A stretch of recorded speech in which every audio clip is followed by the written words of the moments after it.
আসসালামু আলাইকুম। এখন আমরা ফুল অ্যাডার সম্পর্কে জানার চেষ্টা করব। আমরা ইতিমধ্যেই হাফ অ্যাডার সম্পর্কে শিখেছি। তো হাফ অ্যাডারে কি হতো? হাফ অ্যাডারে আমরা শুধুমাত্র ২টা বাইনারি বিট যোগ করতে পারতাম। ওখানে যে আমরা ক্যারিটা পেতাম, ওই ক্যারিটা কিন্তু আমরা যোগ করতে পারতাম না। তো সেই সীমাবদ্ধতা দূর করা সম্ভব হয়েছে এই ফুল অ্যাডারের মাধ্যমে। ফুল অ্যাডার দিয়ে আমরা একসাথে মোট ৩টা বিট যোগ করতে পারবো। এখন চলো ফুল অ্যাডারের ব্লক ডায়াগ্রামটা এঁকে ফেলি। আমাদের ফুল অ্যাডারের ব্লক ডায়াগ্রামটা আঁকা শেষ।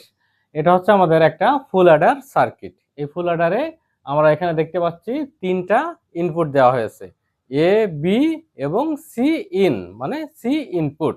আমরা ওই যে হাফ অ্যাডারে একটা ক্যারি পাচ্ছিলাম, সেই ক্যারিটা এই ফুল অ্যাডারে ইনপুট হিসেবে এখানে দেওয়া হয়েছে। আর এই ফুল অ্যাডার থেকে আমরা কি কি পাচ্ছি? আউটপুটে আমরা একটা সাম পাচ্ছি, সেটাকে আমরা সংক্ষেপে এস দ্বারা লিখেছি। আর আমরা আরেকটা পাচ্ছি কি? Carry out. মানে এই ফুল অ্যাডার সার্কিটটা থেকে আমরা যে ক্যারিটা পাবো সেটাকে আমরা নামকরণ করছি সি আউট দ্বারা। এখন চলো আমরা ফুল অ্যাডারের সত্যক সারণীটা এঁকে ফেলি। আমাদের ফুল অ্যাডারের এই যে সত্যক সারণীটা এখানে আমাদের আঁকা শেষ। এখন আমাদের সত্যক সারণীর ইনপুট অংশটা লেখার পালা। তো ইনপুট অংশ কিভাবে লিখতে হবে আমরা ইতোমধ্যেই জানি যে ইনপুট অংশ লেখার ক্ষেত্রে আমাদের ছোট্ট একটা সূত্রের উপরে নির্ভর করতে হয়। সেই সূত্রটা কি? 2 to the power n। 2 to the power n। এখানে n এর ভ্যালুটা কি হবে? এখানে n এর ভ্যালুটা হবে মোট যে কটা ইনপুট আছে সেটা। এখানে আমরা দেখতে পাচ্ছি আমাদের এই ফুল অ্যাডার সার্কিটে মোট 3টা ইনপুট আছে, এ বি এবং সি ইন। তার মানে এখানে আমাদের n এর ভ্যালুটা হবে 3। তো আমরা যদি এখানে আমরা 2 টু দি পাওয়ার 3 লিখি, তার মানে এটা দাঁড়ায় কত? 8। তো এখানে আমরা পালাম 8। এখানে আমরা 2 টু দি পাওয়ার n এ আমরা যে মানটা পাবো, সেই টোটাল যে মানটা পাবো তার অর্ধেক পরিমাণ 0 আর অর্ধেক পরিমাণ 1, এভাবে করে আমাদের শতক সারণীর ঘরগুলো লিখতে হয়। প্রথম ঘরে হবে ওই টোটাল 8, তার অর্ধেক পরিমাণ 0 আর অর্ধেক পরিমাণ 1। তো 8 এর অর্ধেক করলে কত হয়? 4। তার মানে প্রথমেই 4টা 0 লিখতে হবে, তারপরে 4টা 1। দেন দ্বিতীয় ঘরে কি হবে? এই প্রথম ঘরেরও অর্ধেক পরিমাণ 0 অর্ধেক পরিমাণ 1। এখানে 4টা করে লিখছি, এখন লিখতে হবে 2টা করে 0 2টা করে 1, 2টা করে 0 2টা করে 1। দেন 3 নম্বর ঘরে কি হবে? এই যে প্রথম ঘরে যে কয়টা করে 0 যে কয়টা করে 1 লিখছি, তারও অর্ধেক পরিমাণ 0 অর্ধেক পরিমাণ 1। এখানে 2টা করে লিখেছি, তো এখন হবে কি? 2টার অর্ধেক একটা, তো একটা করে 0 একটা করে 1, 0 1 0 1 0 1। শতক সারণীর ইনপুট অংশটা আমাদের লেখা শেষ। এখন আসতে হবে আমাদের আউটপুট অংশ। তো আউটপুট অংশ আমরা শুরু করি।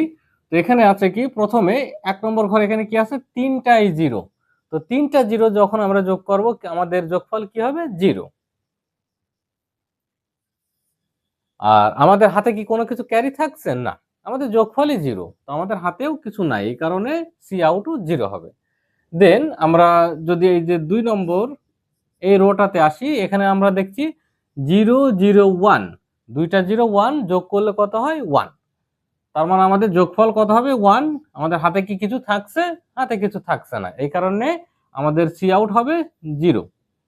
তারপরে আমাদের 3 নম্বর রোতে যদি আমরা আসি, এখানে 0 1 0, ঠিক আগের মতোই একটা 1 আছে, বাকি 2টা 0। তার মানে এখানেও আমাদের যোগফল হবে 1, আর হাতে আমাদের কোনো কিছু থাকছে না, সেজন্য এখানে 0।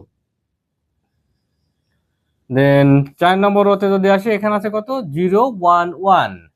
আমরা জানি বাইনারিতে 1 আর 1 যোগ করলে আমরা পাই কত? 1 0। এখানে যোগফল হচ্ছে গিয়ে 0, আর হাতে কি থাকছে আমাদের? 1। তো এই 1টা আমরা ক্যারিতে লিখে ফেলবো। দেন আমরা যদি 5 নম্বর এই সারিতে যাই, এখানে আমরা দেখছি 1 0 0, তার মানে 2টা 0 একটা 1 আছে। তো এই ক্ষেত্রে আমাদের যোগফল কত হবে? 1। হাতে কোনো কিছু থাকছে? না, হাতে কোনো কিছু থাকছে না, এই জন্য ক্যারি 0। দেন 6 নম্বর রো, এটাতে কি আছে? 1 0 1, তার মানে 1 0 1, এটা যোগ করলে কত পাচ্ছি আমরা? 1 0। তার মানে আমাদের যোগফল কত হবে? 0। আর হাতে ক্যারি থাকছে 1। এর কারণ কি, আমরা বাইনারিতে আমরা একটা বিটের বেশি আমরা এখানে লিখতে পারবো না, একটা বিটের বেশি আমরা এখানে লিখতে পারবো না। তো আমাদের যোগফল আসছে কত, 0, আর ক্যারি 1 এটা আমাদের হাতে থাকছে। তো সেই ক্যারি 1টা আমরা এখানে লিখে ফেললাম, আর যোগফল 0 এখানে আমরা লিখে ফেললাম। দেন আমরা যদি 7 নম্বর রো এখানে যাই, এখানে আছে 1 1 0, তার মানে এখানে দুইটা 1 আছে। তো এগেইন ওই একই ভাবে আমাদের হয়ে যাচ্ছে, দুইটা 1 মানে আমাদের যোগফল 0, আর হাতে থাকছে কত, 1। একদম সর্বশেষ আমরা যদি 8 নম্বর রোতে যাই, এখানে আমরা দেখতে পাচ্ছি তিনটা 1 আছে, 1 1 1, তিনটা 1। তো আমরা জানি বাইনারিতে তিনটা 1 যোগ করলে 1 1 হয়। তো এই 1 1 হয়, আমাদের যোগফল কত তাহলে, 1, আর ক্যারি থাকছে কত হাতে, 1। যার কারণে এই লাস্টের 8 নম্বর রোতে আমাদের সাম এবং ক্যারি দুইটাই 1 হবে। তো এই তো গেল আমাদের শতক সারণীর অংশ। এখানে আমাদের ইনপুট থেকে আমাদের আউটপুট অংশটা বের করা শেষ।